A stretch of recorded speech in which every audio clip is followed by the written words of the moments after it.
Maligayang pagdating ito ang World's History and Travel. Alam ninyo ba na may bansa sa Southeast Asia na kauna-unahan legal ang same-sex marriage? 3 buwan na ang nakararaan matapos aprubahan ni Haring Maha Vajiralongkorn ang isang batas na ipinasa ng parlamento. Ang Thailand ang naging unang bansa sa Southeast Asia na gawing legal ang same-sex marriage at ipapatupad ito simula January 2025.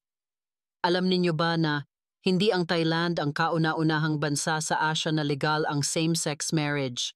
Ang Taiwan ang first country sa Asia na legal ang same-sex marriage mula noong May 24, 2019.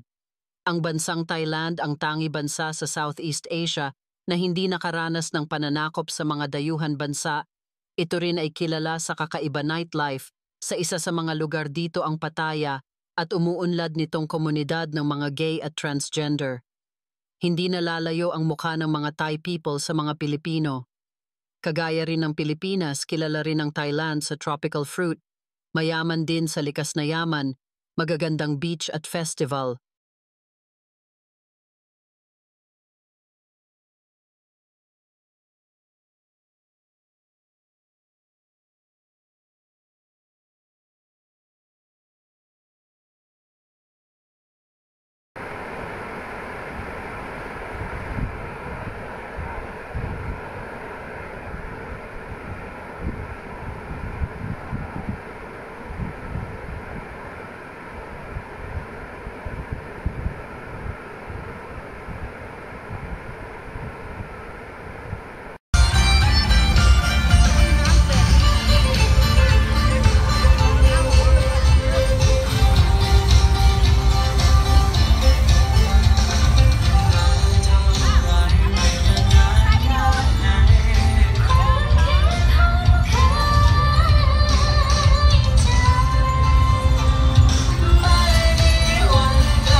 Meron din ang Thailand na bukod tangi nito kultura na pinagkaiba niya sa kalapit nitong bansa sa Southeast Asia.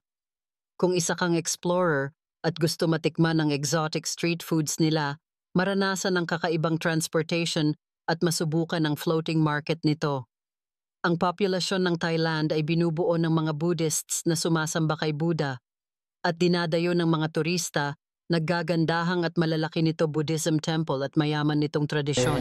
ด้วยการกล่าวคำสัตย์นี้ข้าพเจ้าพึงเจริญในพระศาสนาของพระศาสดาธรรมังเมวังธรรมานินายังปุญญังปัสสุตังวิทาข้าพเจ้าพึงไว้อยู่ซึ่งพระธรรมได้ขนขวายบุญใดในบัดนี้